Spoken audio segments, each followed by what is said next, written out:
In the last few weeks, or actually in the last 2 years, whenever we open X, the first thing that's trending has been World War III.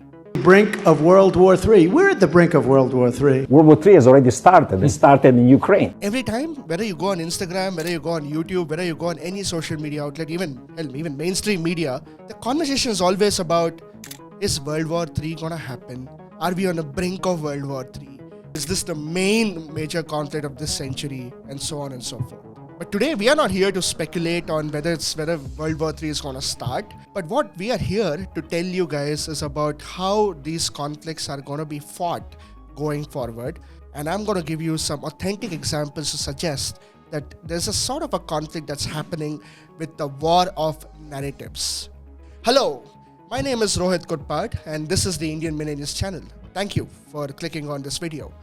Our entire perspective of creating videos has been to create context-based content for the millennial generation and the younger generations in India. Today's topic happens to be about the conflicts and the new age conflicts that are already upon us. You know, in the last few years, we've seen so many conflicts happening. We saw what happened in the Armenia region with Nagorno-Karabakh, with Armenia facing off with Azerbaijan. We are already seeing what's happening with Palestine and Israel. And also, just about 1.5 years back, we also saw what happened with Russia and Ukraine. And we being part of this country in India, there's always a chance of a conflict with our neighbor Pakistan, as well as the conflicts that happened in Galwan Valley in 2020 with China. The reality is that these sort of conflicts do happen, and the majority of the conflict is actually being fought by the army or the armed forces of our country. But let's look at the other fronts of warfare that is also happening, and I'm going to give you some examples with it. We live in a world which is dominated with almost every person on this planet having access to a smartphone. And with access to the smartphone comes access to social media. With access to social media comes access to information at fingertips. We are absorbing and so much of information on a daily basis that we are actually part and creating our own opinions and biases based on what we consume. You look at anybody, ask anyone what kind of content they consume on a daily basis, and you will get a clear picture, and you will also understand, and most probably you will be correct on the idea of where and who they are voting for. मिली क्या वो internet से सब हम research करते रहते हैं ना, Facebook चलाओ, पेड़ से गूगल ये सब जानते हो, सब चीज मिल जाएगी यार, WhatsApp पे भी आता है। या The next world war or the major conflict that's going to happen will not only be armed battle between two armies, or will not only be an armed battle with two hackers, which is cyber warfare, but it will also be a battle of narratives which will affect and which will also include each and every one of us. This happened just recently when the Chinese Premier Xi Jinping visited Joe Biden in the United States of America.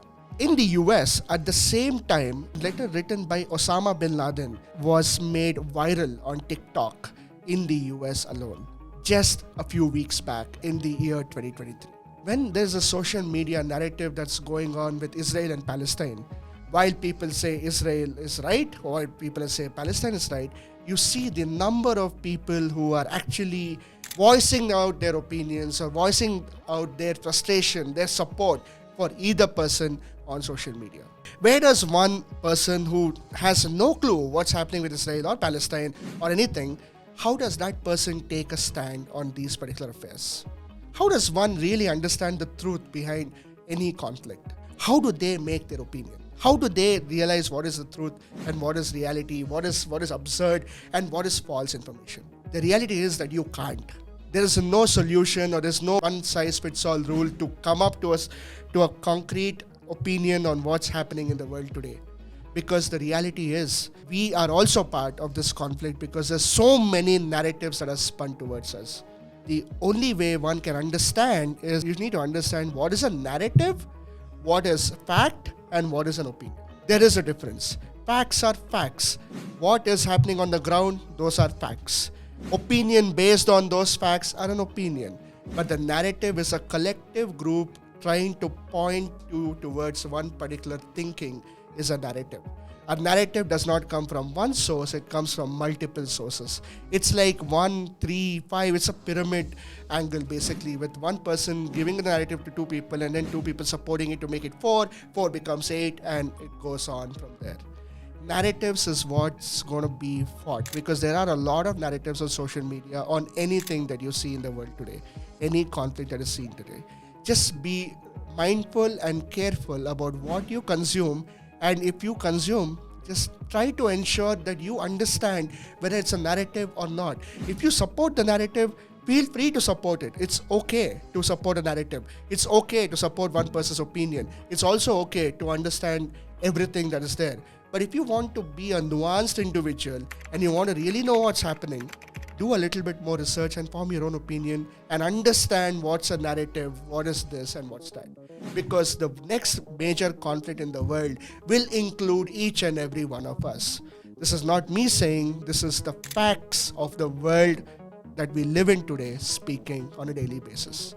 I also want to tell you something from history. There's this whole point of history repeating itself. We keep hearing it.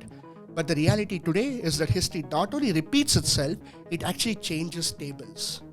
There was a time when the Russia or former USSR was a senior partner and China was a junior partner in their era of communism versus capitalism or during the Cold War era. Today, the tables have turned. China is the big partner and Russia is the junior partner in this whole East versus West Cold War that's happening right now. Number 2 historical change that we're observing is with the entire opium war that actually plagued China from the UK, who's actually sold opium to China. And today, this fentanyl, which is actually made in China, which is actually now affecting the United States of America.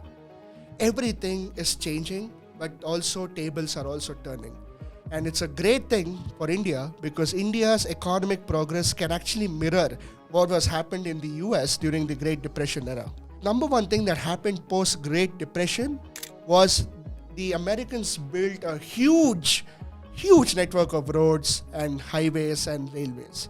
And that's exactly what's happening in India right now too.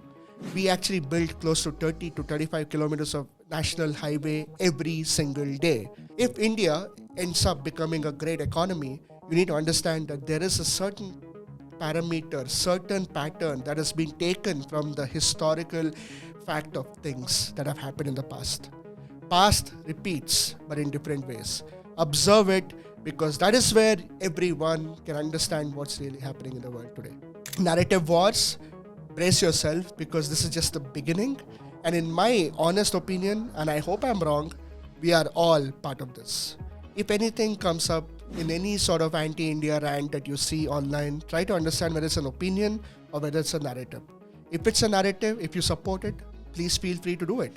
But if you don't, realize that there will be a pushback as well.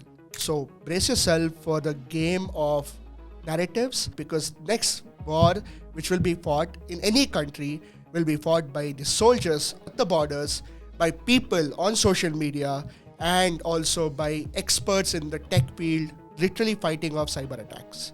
This is the future, this is the present, and this is going to be the next few years of our life. If you accept or if you agree, please let me know. If you do not agree with me, please do let me know as well.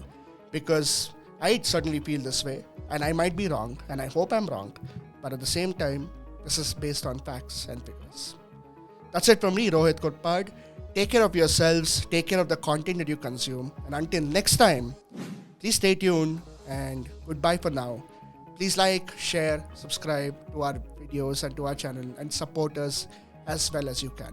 Thank you so much. Until next time, bye-bye.